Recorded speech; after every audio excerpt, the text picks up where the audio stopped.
Hello, this is Jason from Liberate Raleigh, and this is another Liberate Raleigh video. The topic of this video is Libertarians for Trump. This is a phenomenon that I've seen happen a number of times over the last, 6 months, 9 months. And this video is kind of inspired by a Tom Woods YouTube podcast that had Robert Wenzel and Walter Block on, where they were debating whether libertarians should support Donald Trump's campaign or not. Walter Block argued in the affirmative, Robert Wenzel in the negative. So this video is mostly a reply to that video. And by a reply to that video, that means mostly a reply to Walter Block, since I do not think that libertarians should be supporting Trump. I do not think that they should vote for him. I don't think they should support him in any way, shape, or form. His campaign, they should not support his campaign. They should not be arguing and defending him in public or to other people. My opinion is he is not a good candidate. He is not, his campaign is not promoting libertarian principles in any way whatsoever. So yeah, this video is mostly going to be a reply to Walter Block, and I'm going to get into maybe a few other things, but I'm going to mostly limit it to that particular video. I also want to clarify a few things here. This video should not in any way be considered an endorsement of Hillary Clinton, who I detest and also would never support or vote for or have anything to do with in any way whatsoever. So yeah, this is in no way an endorsement of her or any other candidate, because my argument is that people should not be voting, and if you don't know why I think that, you should click on my Why I Don't Vote video and check out my commentary there to learn more. So that's the first thing I want to get out of the way. In no way should my criticism of Donald Trump be in any manner considered an endorsement of any other candidate, because I do not endorse any candidates. I do not believe in voting. Okay. Second thing I want to say is this is directed towards those people that think that Donald Trump's campaign is a positive for the libertarian movement. There are people out there, I'm sure, that are kind of hoping that Trump wins on the grounds that, yeah, it doesn't matter who wins, so let's have somebody that's going to amuse me for 4 years. So they won't, this type of person isn't going to vote for Trump necessarily, but they kind of are rooting for him in that sense. However, they're rooting for him not on the grounds that it's a positive for libertarian principles. They're just hoping he wins on the grounds that, yeah, any candidate that wins is bad for us. It's going to turn out awful. So at least have a candidate in there who's going to be amusing for 4 years. So that's sort of, and you can't even really call it support. That sort of support for Donald Trump, I really don't have much of an issue with.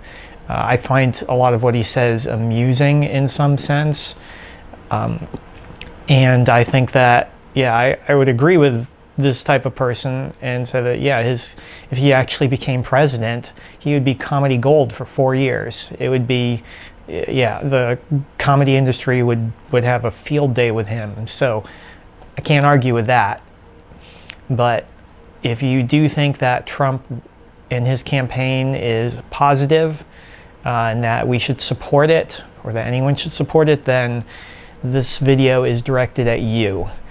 So first thing I want to say about Walter Block in this video is I want to compliment him for not taking the stance that Trump's anti-immigration policies are the correct libertarian position. I was originally going to put an analysis of Trump's anti-immigration policies in this video. However, that analysis is looking like it's going to be longer than everything else relating to Trump. So since Walter Block doesn't make that argument in the podcast with Tom Woods and Robert Wenzel, I'm going to table that for a separate video, and maybe even more than one video, considering all of the arguments against immigration that are supposedly based on libertarian principle I've run into. So I'm going to compliment Walter Block on that for holding the correct libertarian principle vis-a-vis immigration, and I will not address that here. However, he does make a number of other arguments that I consider poor. His first one is, and one of his main ones, is that Trump versus Hillary Clinton, Trump is less likely to engage us in a world war or a large-scale war or some catastrophic war. Now, the problem here is that let's examine Hillary Clinton is the political establishment candidate. There's really no doubt about that. So the political establishment, their purpose is to engage in slow incremental bracket creep towards democratic socialism. That's to increase the parasitic portion which the government represents on the electorate. So the purpose of that is to siphon resources from normal people's pockets into the political establishment's pockets. So they do like the military-industrial complex for that reason, and wars in that sense are good for them. However, the type of war that Walter Block is referring to here, large-scale World War III, in the age of nuclear weapons, isn't a very likely scenario. The reason why is because a World War III, where nuclear weapons are prevalent, is an existential threat to both the political establishment in the United States and pretty much every other country, and an existential threat to humanity as a whole. So if the establishment, exemplified by Hillary Clinton, actually engaged in this sort of war, or tried to bring it about, they would be threatening not only their well-being but their survival. So that means that the probability of this event occurring is astronomically small. So an astronomically small event isn't something that you should be using as a determining factor in your political views. So yeah, that doesn't make much sense. It's like, all right, well, if we elect this candidate, it's incrementally less likely that an asteroid is going to hit the Earth and destroy it. Well, that's so unlikely to happen regardless, it's not even worth talking about. So that I don't agree with Walter Block on that point. Some other things, as far as perhaps Donald Trump being the less warlike candidate, he has supposedly spent a lot of time arguing against the Iraq War. I've read other things, and this is not necessarily something that Walter Block brought up, but he's made complimentary comments about Putin.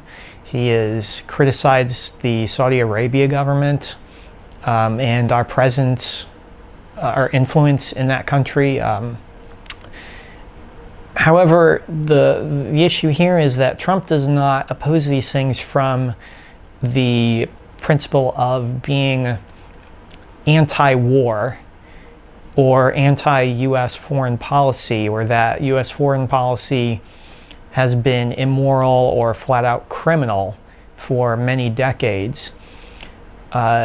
His criticism of the Iraq War, for example, which he continuously lies about, by the way, he claims that he was critical from the beginning of the Iraq War and predicted that it would destabilize the region. However, if you look at his public record, he did not oppose the war, and any sort of strong terms until at least 1 year after the war had been declared. So he's flat out been lying about it. So he doesn't, the important thing here is that he does not oppose war on principle like someone such as Ron Paul, or even another candidate that was anti-war, Dennis Kucinich, if you remember him from a long time ago. He doesn't oppose these things on principle. He is simply opportunistically arguing against certain things, like certain implementations of the policy. He has no problem murdering people half a world away. He's flat out, well, if you look at his public comments, he's flat out said that. He wants to, quote unquote, bomb the shit out of them. He's flat out said he has no issue killing the families of terrorists. And his entire campaign centers around primarily keeping America safe, keeping people safe. This is something that pops up all over the place. His big thing is that he's going to implement these policies to keep us safe. He wants to supposedly, I've heard people say that and this is something that Walter Block brought up in the Tom Woods podcast, that he is against NATO and wants to disband NATO. He doesn't actually want to disband NATO per se. He wants to either disband it and create something else, another international organization, which would have the mandate of fighting terrorism around the globe, which would be at least as bad as NATO currently is, if not worse. And that would, that would not be good. So he doesn't oppose war per se. He just opposes particular wars after, like the Iraq War, after the fact. And there's really no reason to think that he would magically go into office and, oh, we're going to have less wars and he's going to kill fewer people because he said nice things about Putin. That and Hillary Clinton has started, in the political establishment, has started being hawkish towards Russia. Well, a war with Russia is, due to their nuclear arsenal, extremely unlikely. The more likely scenario is some public saber-rattling and antagonism, perhaps some other low-level wars where Russia is publicly portrayed as the bad guy behind the scenes or something along those lines. However, Trump has no issue with low-level wars or bombing people. He simply wants to do it in a different manner. He wants to execute it in a different manner. He wants to bomb different people or be part of different international organizations for the purpose of fighting terrorism to keep people safe, which inevitably means having the U.S. military traipsing around the world, blowing people up, and meddling in the affairs of other countries. So the more likely scenario is, he talks nice about Putin, but the goal will be to partner with Putin to support his international, whatever international anti-terrorism mandate or policies he wants to implement. With regards to Saudi Arabia, he doesn't have an issue with, he has said not very complimentary things about Saudi Arabia.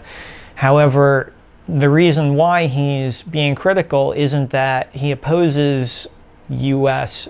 presence in Saudi Arabia or anything that they're actually doing over in the Middle East. He doesn't like the fact that we're not getting paid enough for it. First of all, typically countries where the U.S. does have a military presence, they do compensate the U.S. to some degree. So Trump saying that we're not getting anything, if he makes that comment, is not true. So he's possibly saying nice things about Putin, but on the other hand, he wants to submit a bill to all these other countries. It's not that he wants to get the U.S. out of these countries. He wants to submit a bill or take their oil, which is another thing that he has said about Iraq. He says that we should just take the oil.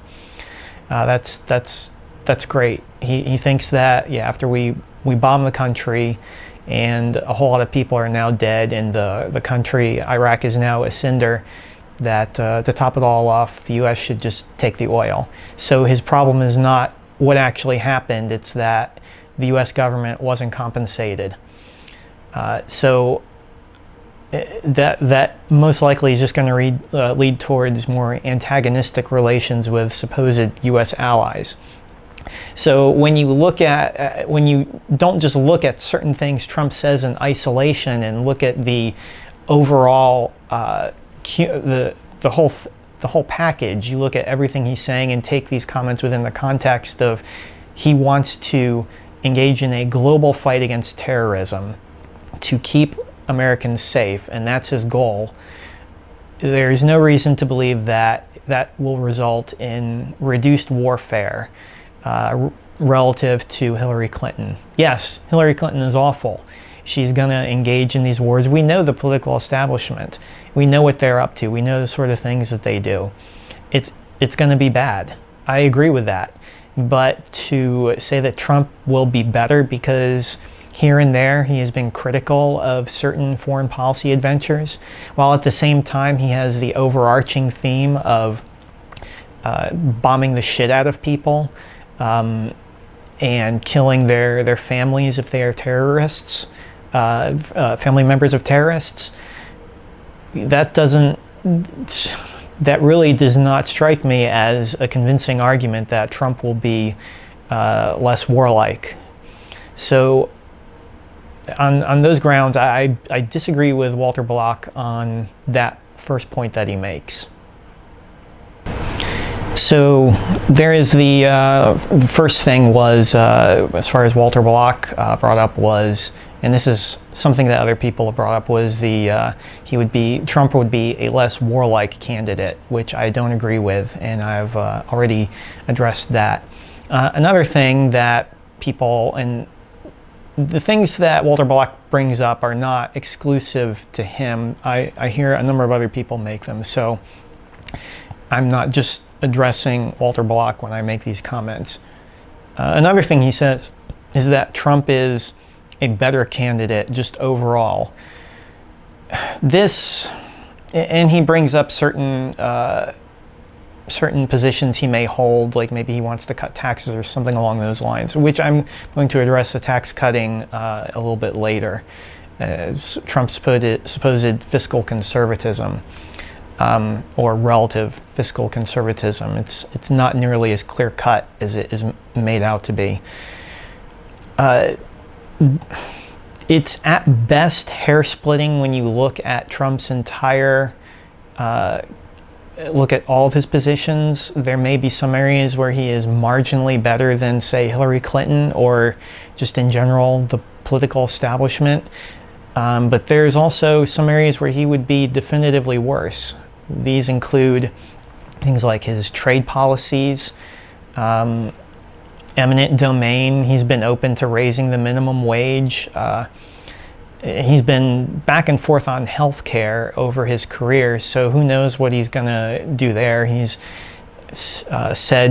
made complimentary comments about single-payer systems and that sort of thing. So from a libertarian perspective, I don't see how, when you take the sum total of these things, that he is in any meaningful manner a better libertarian or more libertarian candidate than, say, Hillary Clinton is.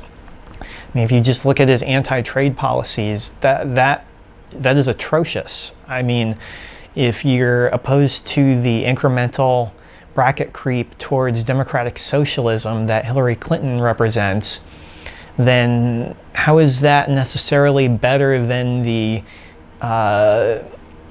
closed-off isolationist with respect to trade world country that Donald Trump would like to implement, on the grounds that he wants to be a better negotiator for trade deals and that sort of thing.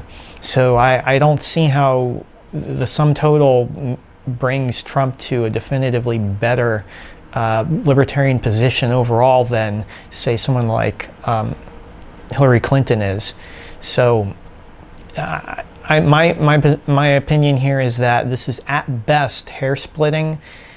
Any difference between the two candidates is ultimately insignificant, and that what it would mostly amount to is, yes, Hillary Clinton is awful and the country would continue down a bad path.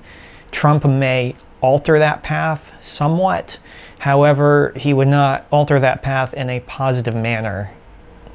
So we would still end up someplace just as bad, or again, hair splitting as far as how bad it is relative to where we would go with Hillary Clinton. So ultimately, it's a meaningless distinction. It doesn't make any difference.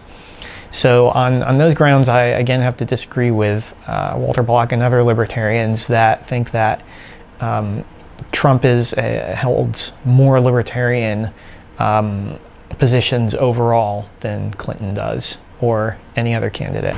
Another thing that I hear people bring up with Trump is that he wants to cut taxes. This is something I mentioned earlier in the video and said that I would address later. So yeah, Trump would like to cut taxes, and on the surface that appears to be a great and wonderful thing, but the problem is that Trump does not approach this from a position of reducing the fiscal size and burden of the government. This is simply political posturing and grandstanding. It's just, he's offering tax cuts to pretty much buy votes. It's not to actually reduce the size of the government. And you can always tell that this is the case when somebody wants to cut taxes, but when they want to cut taxes a lot in particular, but they don't make any large spending cuts. This is the very, very critical position to look at. Do they want to cut spending of the government? Trump does not. The most I have heard him say that he might cut is the Department of Energy and the Department of Education. So first of all, those amount to maybe $80 to $90 billion per year off the budget. That's a drop in the bucket as far as the entire budget goes. And if you've been following politics for a while, I've been sort of keeping track of things, or to some degree, since the early 90s. Getting rid of the Department of Energy and the Department of Education, those are standard Republican positions. I've heard this for literally a quarter of a century at least, and you know what? They're still around. I personally have no faith that Donald Trump would even do, as president, that he would make any concerted effort to eliminate these departments. And I do not think ultimately that he would even be successful in doing so. And outside of that, I have heard nothing which would indicate that he wants to reduce spending or reduce the size of the government. So here's the problem. Let's say you cut taxes, and this also goes back to what I said previously about how Trump, with regards to foreign policy, Trump doesn't actually approach this from a position of principle. So he's not going to improve the situation or oppose what is happening and reduce it. For example, he's not going to reduce U.S. Military and foreign policy influence across the globe. He's simply going to shift the form that it takes. He's just going to change the way that it's done to some extent. This is the same with his tax and spending policies. He wants to reduce taxes. Okay, that's great. That sounds wonderful. As libertarians, we should want to reduce taxes. But he doesn't want to cut spending. So because he doesn't want to cut spending, the government will be spending the same amount of money as it was previously. So what is the issue here? What that means is that they're going to have to fund the spending in a manner other than through taxation. So the form that will take is through government bonds, which means that resources will be siphoned from the capital markets to government spending. So the government is going to be leeching the same amount of money out of the free market side of the economy as it would regardless of whether the taxes were cut. So what does that ultimately mean will happen down the road? So when the government borrows these bonds, they have to pay them off and pay the interest on these bonds in some form or fashion. What usually happens is one of two things. They're going to have to do it through taxes at a later date, or the Federal Reserve will print off money and buy the bonds, or print the money off, buy bonds from large financial institutions, which will buy the government bonds. But ultimately, the source of the funding will be monetary inflation via the Federal Reserve or through future taxation. And this future taxation will be greater because it will have to pay off the interest. So ultimately, the same amount, if not more resources, will be taken, because monetary inflation is simply another form of stealing resources, because the government will have access to the money before it works its way through the economy and prices for things rise. So the purchasing power that the government has when it spends the money initially is greater than the purchasing power that average Joe and Jane, such as myself and other people, will have after it filters through the economy, because prices will become relatively higher. So that shifts resources from our pockets into the government's pockets. It's pretty much a stealth tax. So the Trump position of cutting taxes without cutting spending isn't, I guess you could nitpick and say it's, again, hair splitting, that it's better that we have more control over our money. But in the grand scheme of things, it's not a meaningful positive change. It's not a meaningful move in a positive direction, because it doesn't reduce the size and scope of the government's fiscal burden on the free market economy and on average people such as myself and others. So the Trump fiscal policy is not pro-liberty. It is at best a different form of it's a different form of doing pretty much the same thing, which is stealing resources from everyone else to put in the government's pockets, that the political establishment will do and continue to do. So again, it's pretty much 6 of one, half a dozen of the other. The Trump position is not a move in the right direction. So yeah, on that count, the Trump is not good, and he should not be supported. There is one other main area, as far as people that libertarians who support Trump bring up, that I want to address, and that Walter Block brings up, and I heard Tom Woods bring up. And this is something that is brought up a lot. I hear it a lot, and I don't think this is a good argument at all, really. And that is that Trump opposes the political establishment or irritates the political establishment. The political establishment doesn't like him. Therefore, Trump is good. He's a great guy. Well, maybe not a great guy, but his campaign should be supported by libertarians. His campaign is a good thing. It's good that he is anti-political establishment, and the political establishment hates him. I've also heard people say that they are supporting him because they like him as a system-destroying force.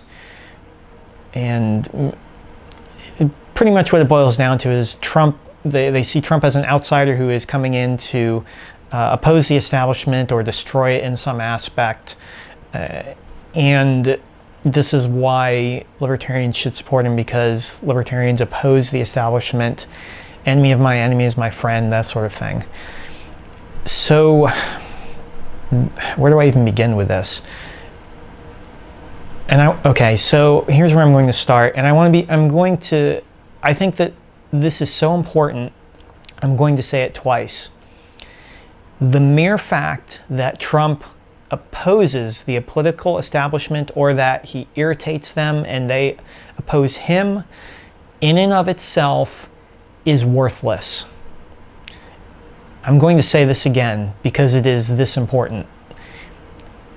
The fact that Trump opposes the political establishment, or that the political establishment opposes him, or that he irritates them, is by itself worthless. Now, the reason why that is because just because someone opposes the political establishment, that doesn't mean that they're better than the political establishment. They could be worse. And the only way to determine whether they are better or worse is to look at their positions. And if you look at Trump's positions, they may be a little bit different, but there is no clear-cut positive or negative as far as whether he's better. In some ways, he's actually much worse. In some ways, he might be a little bit better, or better to some significant degree. But overall, no, not better. So the mere fact that these people don't like him proves nothing. It doesn't mean anything. I also heard, I believe Tom Woods said this on the podcast with Walter Block, that he exposes the political establishment and all these politicians. He exposes them as hypocrites. People didn't know that politicians were hypocrites before Trump came along. This is the sort of argument that is being brought up. These people have been exposed as hypocrites for how long have politicians been in existence? People, as my entire lifetime, people don't trust politicians. But Trump is coming along, and there's something unique about him that prior to him, people were either somehow in the dark about the fact that politicians were liars and hypocrites and made illogical arguments. No, this has been known. Trump isn't doing anything praiseworthy here. This is a known bit of information. People on the street typically don't like politicians. The fact that Trump is an outsider in this sense, in some sense is exposing their hypocrisy. No. But when political establishment candidates, your typical Republican and Democrat, whether they're running for president or any other office, are completely hypocritical. They are liars. They make illogical arguments that make no sense. They do this constantly. And if you follow the political theater that goes on and all of this stuff, it's apparent to anyone with half a brain cell. Trump coming along didn't expose anything that wasn't already known. So to say, yeah, it's a great thing that Trump's come along and his campaign is really exposing those guys. Yeah, no, not praiseworthy, not anything that's unique to Trump. He's not doing anything that hasn't already been done a million times over. And yeah, so no, not something that's worthwhile. Another thing, just because Trump opposes, and I'm going to use two examples, just because Trump is in opposition, again, I want to reinforce the point that doesn't mean anything. For example, Hitler and Stalin back in World War II opposed each other. Does that mean that one of them was praiseworthy? That, yeah, we should support Hitler because he only murdered 6 million people as opposed to Stalin's 20 million, and he opposed Stalin. They were in opposition. No, that doesn't make any sense. Now, you might be saying, well, that's a ridiculous, Jason, that's crazy. That of course nobody's going to support Stalin. That's a ridiculous argument. You're being hyperbolic. So I'm going to bring up another example. Libertarians, almost to a man, believe that the Federal Reserve should be opposed. The Federal Reserve is awful and should be opposed. Well, there's another group of people that don't like the Federal Reserve, and they're called the Greenbacker group. So these people, yeah, they're critical of the Federal Reserve, but are they critical of the Federal Reserve because they oppose fiat money? Because they don't like government-controlled monetary inflation? Is that why? No. They just think that the Federal Reserve is usurping authority that properly belongs in the US Congress. So are these people praiseworthy just because they oppose the Federal Reserve when their solution is at least as bad? Should we be patting these people on the back, or should we be opposing them in the same manner and opposing and arguing against them in the same manner that we argue against the Federal Reserve and those who support the Federal Reserve? My opinion is that we should oppose both of them. We shouldn't be saying, yeah, these people over here, they're good because they support the eradication of the Federal Reserve, even though they think their solution, what they would replace it with, it would be at least as bad. It's the same thing with Trump. And another thing, I am very skeptical of the idea that Trump is actually an outsider. I think that ultimately he's a narcissist and a con man trying to feed his ego. So I don't think that he is actually opposing the political establishment. I think that he is simply, and ultimately his campaign seems to indicate this, because he doesn't oppose things on principle as far as eliminating the power behind the government power that executes these things. He simply wants to take control of it for himself. So in as much as Trump opposes the political establishment, it is not from the standpoint that Trump wants to eliminate the power that they wield. He simply wants to take it for himself. He's simply another character in Lord of the Rings that wants to take the One Ring of Sauron for himself. He doesn't want to throw it into Mount Doom. He wants to put it on his finger and rule Middle-earth. So I don't believe that I don't think he's praiseworthy in that aspect, because he's not opposing the establishment from a principled position of reducing their influence and eliminating any power that they may have. So he's tapping into the latent the latent anger that most people have towards the government and channeling it into a movement for his benefit to take control of the reins of power. And he's also pretty much started selling out to the establishment, at least to some degree. He hired a ex-Goldman Sachs executive as his fundraiser. If you look at his economic advisory committee, they are mostly business colleagues and political donors to his campaign. So he's already playing the crony statist game of selling influence for support. This is typical establishment behavior. I don't see any reason why, if he wins, that won't go up an order of magnitude.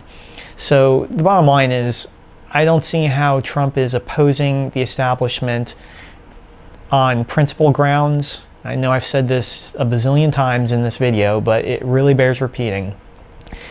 It's not from a standpoint of principle. It is simply from a standpoint of I like this power and I want it for myself. One other thing relating to Trump, supporting Trump because he opposes the political establishment, there is some talk about how his campaign will ultimately lead to the destruction of the Republican Party. Again, this falls under the same category of opposing the political establishment. The destruction of the Republican Party in and of itself is worthless. I mean, I can only put it, I'm being very blunt about this, but again, the fact that let's say in the future, the Republican Party was destroyed and that it imploded or something along those lines, that in and of itself doesn't prove anything. That doesn't mean that things are better. Trump's goal is to change the Republican Party into something more along the lines of the things that he believes. He doesn't want to change it towards a pro-liberty position. So if the Republican Party was destroyed or disbanded or something, the most likely scenario is that another political party would step in that would be probably take most of the Republican positions as its own, and perhaps maybe some of Trump's positions that are distinct from the Republican Party, perhaps. And again, they would probably be the most awful of Trump's positions because those are the ones that are most distinctive. So again, in and of itself, the Republican Party disappearing and ending isn't by itself something that's great. Yeah, it would be wonderful for the Republican Party to disappear, because all political parties should disappear.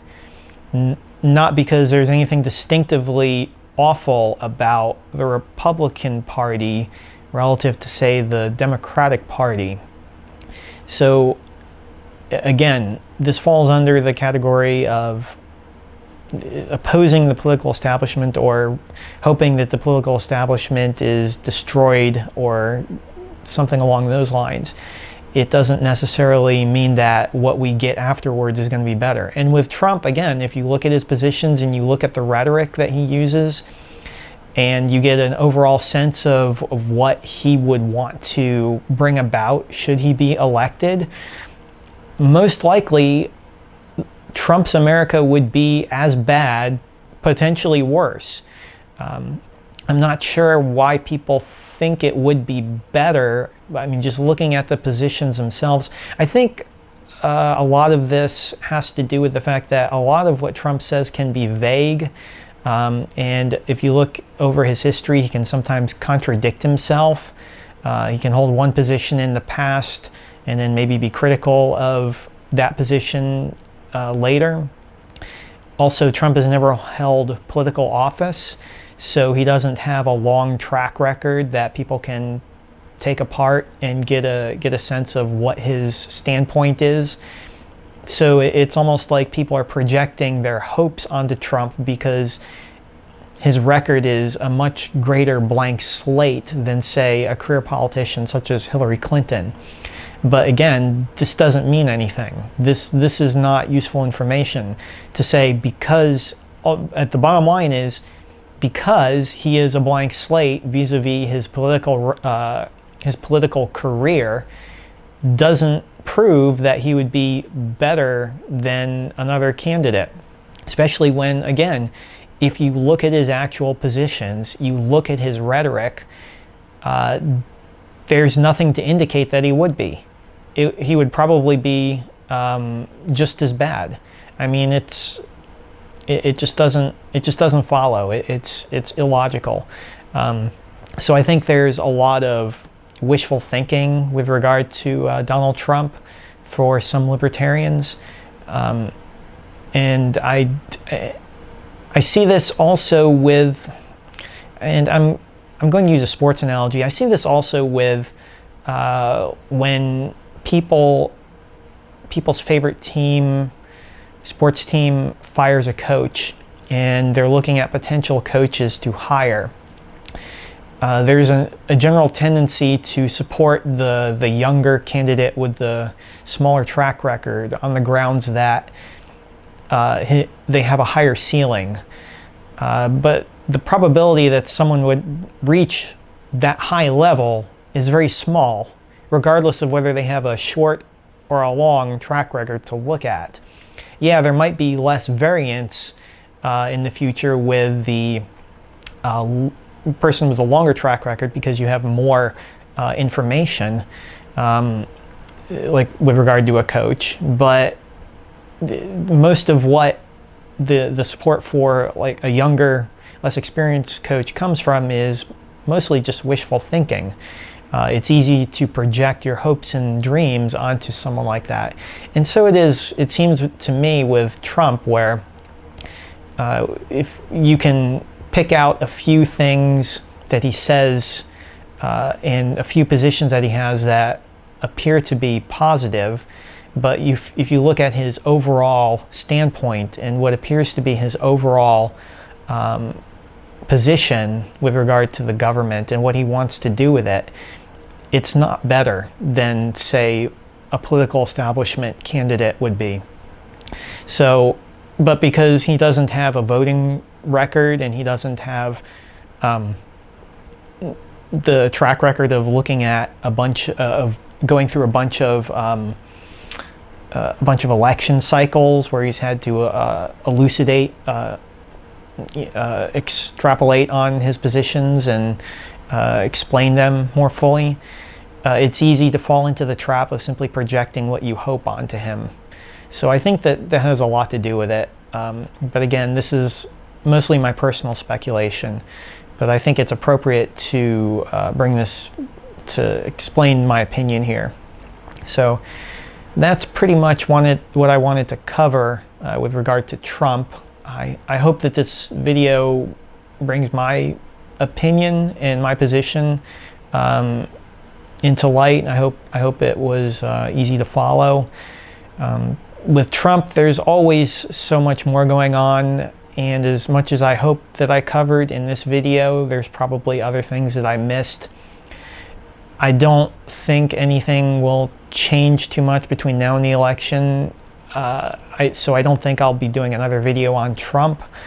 However, I do have plans to address the Trump anti-immigration, just libertarians against immigration in general, in a future video and perhaps 2 videos, because the arguments there are there's so many of them. I may have to split that into 2 videos, but that is something I'm going to look at, and it's not time imperative that I do it before the election like this particular video. So I wanted to cover Trump, definitively get that done before the presidential election. So at some point I'll be looking at immigration, the anti-immigration stance of libertarians. So this is the Libertarians for Trump video. Again, this is Jason from Liberate Raleigh. I hope you enjoyed the video, and I will see you guys later.